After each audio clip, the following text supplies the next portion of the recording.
राम सिया राम जय जय राम। राम सिया राम जय जय राम। सभी को मेरा राम राम। रामचरितमानस के बालकांड को आगे बढ़ाते हुए, नृप सब भांति सबई सन मानी, कही मृदु वचन बोलाई रानी। बधुलरी कनि पर घर आई, राखे उन्हें पलक की नाई।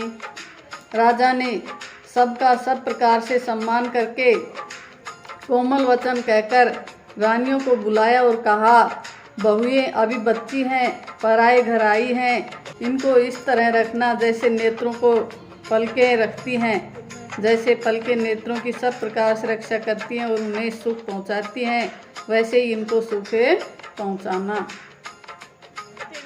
लरिका श्रमित उनी दिवस सैन करावहु जाय, अस कही गे विश्राम गृह राम चरण चितुलाई।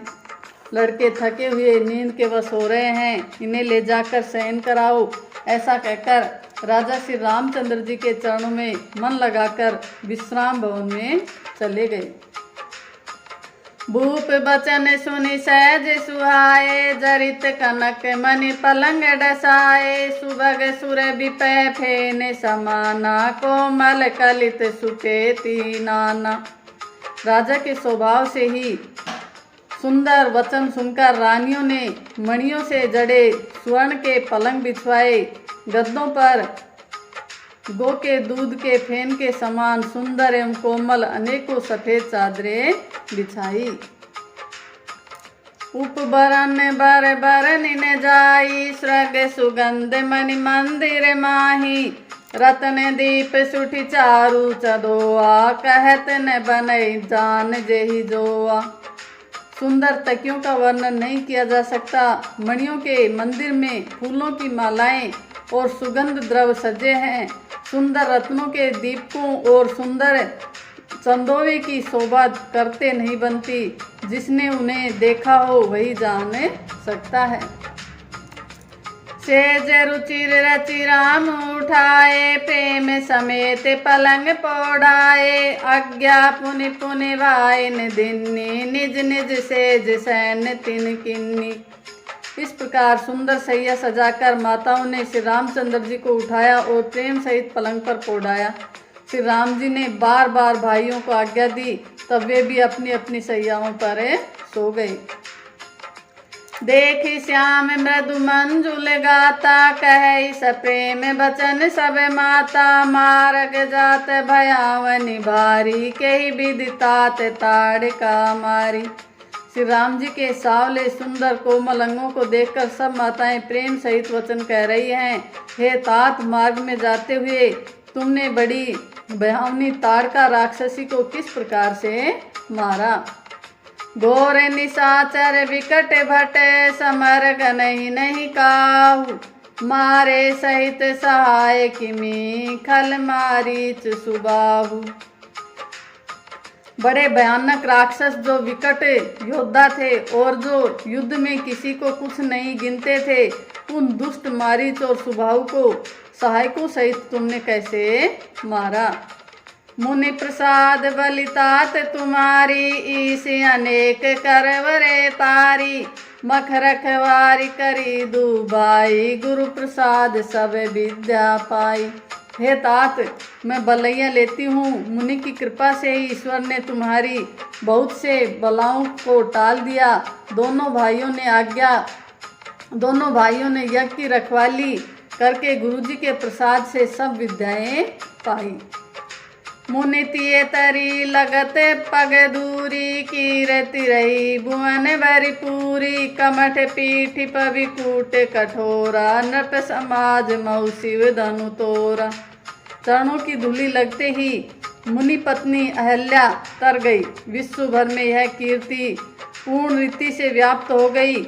कच्छप की पीठ वज्र और पर्वत से भी कठोर शिवजी के धनुष को राजाओं के समाज में तुमने तोड़ दिया। विश्व विजय जसु जान की पाई, आए भवन ब्याई सब भाई। सकल अमानुष कर्म तुम्हारे, केवल कौशिक कृपा सुधारे। विश्व विजय के यश और जानकी को पाया, सब भाइयों को ब्याह कर घर आए। तुम्हारे सभी कर्म अमानुषी हैं, मनुष्य की शक्ति से बाहर हैं, जिन्हें केवल विश्वामित्र जी की कृपा से सुधारा है, संपन्न किया है।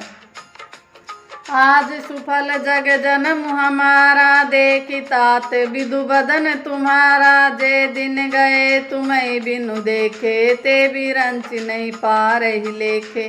हे तात, तुम्हारा चंद्रमुख देखकर आज हमारा जगत में जन्म लेना सफल हुआ। तुमको बिना देखे जो दिन बीते हैं, उनको ब्रह्मा गिनती में न लावे, हमारी आयु में शामिल न करे। राम प्रतोषी मातु सब, कही विनती बर बैन। सुमरी शंभु गुर विप्र पद, किए नींद बस नैन। विनय भरे उत्तम वचन कहकर श्री रामचंद्र जी ने सब माताओं को संतुष्ट किया। फिर शिव जी, गुरु और ब्राह्मणों के चरणों का स्मरण कर नेत्रों को नींद के वश से किया, अर्थात वे सो गए। निंदऊ बदन सो सुठिलो ना, मनु सांझ सर सिरहु सोना। घर घर करहि जागरण रानी, देई परस्पर मंगल गारी। नींद में भी उनका अत्यंत सलोना मुखड़ा ऐसा सो रहा था मानो संध्या के समय का लाल कमल सो रहा हो। स्त्रियां घर घर जागरण कर रही हैं और आपस में एक दूसरे को मंगलमय गालियां दे रही हैं। पूरी बिराजती राजती रजनी, रानी कई बिलो कई सजनी। सुंदर बंधुन सासु ले सोई, फनिकन है जनु सिर मणि उर गोई। रानियां कहती हैं, हे सजनी देखो आज रात्रि की कैसी शोभा है, जिससे अयोध्यापुरी विशेष शोभित हो रही है। यूँ कहती हुई सासुएं सुंदर बहुओं को लेकर सो गई, मानो सर्पों ने अपने सिर की मणियों को हृदय में छिपा लिया है।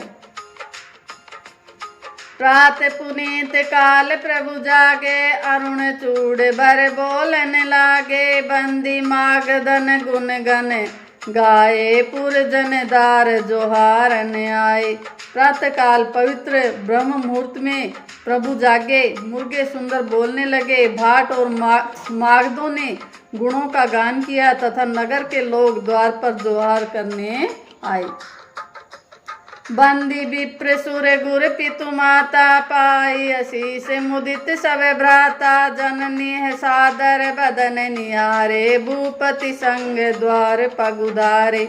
ब्राह्मणों और देवताओं, गुरु पिता और माताओं की वंदना करके आशीर्वाद पाकर सब भाई प्रसन्न हुए। माताओं ने आदर के साथ उनके मुखड़ों को देखा, फिर वे राजा के साथ दरवाजे पर पधारे बाहर गए। किन्नी सोच सब सहज सुचि, सरित पुनीत नहाय। प्रात क्रिया करी तात पही, आए चार उभाई। स्वभाव से ही पवित्र चारों भाइयों ने सब सोच आदि से निवृत्त होकर पवित्र सरयू नदी में स्नान किया और प्रातः क्रिया करके वे पिता के पास आए। भूप बिलो के लिए उरलाई, बैठे हर सिर जाय सुपाई। देखी राम सब सभा जुड़ानी, लोचन लाभ अवधि अनुमानी। राजा ने देखते ही उन्हें हृदय से लगा लिया। तदंतर वे आज्ञा पाकर हर्षित होकर बैठ गए। श्री रामचंद्र जी के दर्शन कर और नेत्रों के लाभ की बस यही सीमा है, ऐसा अनुमान कर सारी सभा शीतल हो गई, अर्थात सबके तीनों प्रकार के ताप सदा के लिए मिट गए। पुनि वशिष्ठ मुनि को सिकुआए, सुभग आसन मुनि बैठाए। सुतन समेत पूजी पद लागे, निरखी राम दो गुरु अनुरागे। फिर मुनि वशिष्ठ और विश्वामित्र जी आए। राजा ने उनको सुंदर आसनों पर बैठाया और पुत्रों समेत उनकी पूजा करके उनके चरणों लगे। दोनों गुरु श्री राम जी को देखकर प्रेम मुग्ध हो गए। कहई वशिष्ठु धर्म इतिहासा सुनहि महिषु सहित रनिवासा मुनि मन अगम गादि सुत करनी मुदित वशिष्ठ विपुल विधि भरनी। वशिष्ठ जी धर्म के इतिहास कह रहे हैं और राजा रनिवास सहित सुन रहे हैं, जो मुनियों के मन को भी अगम्य है। ऐसी विश्वामित्र जी की करनी को वशिष्ठ जी ने आनंदित होकर बहुत प्रकार से वर्णन किया। बोले वामदेव सब साची कीरति कलित लोक तिहु माची सुनि आनंद भयउ सब काहू राम लखन उर अधिक उछाहू। वामदेव जी बोले ये सब बातें सत्य हैं। विश्वामित्र जी की सुंदर कीर्ति तीनों लोकों में छाई हुई है। यह सुनकर सब किसी को आनंद हुआ। श्री राम लक्ष्मण के हृदय में अधिक उत्साह हुआ। मंगल मोद उछा नित जाहि दिवसे भांति उमगी अवध आनंद भरी अधिक अधिक अधिकाति। नित्य ही मंगल आनंद और उत्सव होते हैं। इस तरह आनंद में दिन बीतते जाते हैं। अयोध्या आनंद से भरकर उमड़ पड़ी। आनंद की अधिकता अधिक अधिक बढ़ती जा रही है। सुदिन सोधि कल कंकन छोरे मंगल मोद विनोद न थोरे नित नव सुख सुर देखी सिहाई अवध जन्म जाचहि विधि पाई। अच्छा दिन शुभ मुहूर्त शोध कर सुंदर कंगन खोले गए। मंगल आनंद और विनोद कुछ कम नहीं हुए, अर्थात बहुत हुए। इस प्रकार नित्य नए सुख को देखकर देवता सियाते हैं और अयोध्या में जन्म पाने के लिए ब्रह्मा जी से याचना करते हैं। विश्वामित्रु चलन नित चहई राम सप्रेम विनय बस रही दिन दिन से गुण भूपति भाऊ देखी सराह महामुनि राऊ। विश्वामित्र जी नित्य ही चलना अपने आश्रम जाना चाहते हैं, पर रामचंद्र जी के स्नेह और विनयवश रह जाते हैं। दिनों दिन राजा का 100 गुना भाव प्रेम देखकर महामुनिराज विश्वामित्र जी उनकी सराहना करते हैं।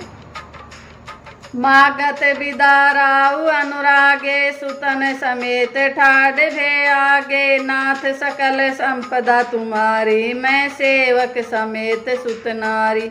अंत में जब विश्वामित्र जी ने विदा मांगी तब राजा प्रेम मग्न हो गए और पुत्रों सहित आगे खड़े हो गए। वे बोले, हे नाथ, यह सारी संपदा आपकी है, मैं तो स्त्री पुत्रों सहित आपका सेवक हूँ। करब सदा लरिकन पर छोहू दर्शन देते रहब मुनि मोहू अस कही राव सहित सुतरानी परे उचरण मुख आवन बानी। हे मुनि, लड़कों पर सदा स्नेह करते रहिएगा और मुझे भी दर्शन देते रहिएगा। ऐसा कहकर पुत्रों और रानियों सहित राजा दशरथ जी विश्वामित्र के चरणों पर गिर पड़े। प्रेम विह्वल हो जाने के कारण उनके मुंह से बातें नहीं निकलती।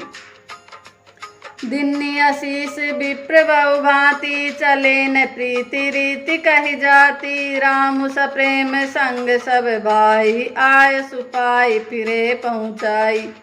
ब्राह्मण विश्वामित्र जी ने बहुत प्रकार से आशीर्वाद दिए और वे चल पड़े। प्रीति की रीति कही नहीं जाती। सब भाइयों को साथ लेकर श्री राम जी प्रेम के साथ उन्हें पहुंचाकर और आज्ञा पाकर लौटे।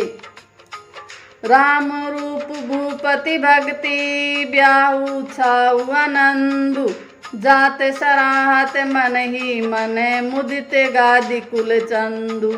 गादी कुल के चंद्रमा विश्वामित्र जी बड़े हर्ष के साथ श्री रामचंद्र जी के रूप, राजा दशरथ की भक्ति, चारों भाइयों के विवाह और सबके उत्साह और आनंद को मन ही मन सराहते जाते हैं।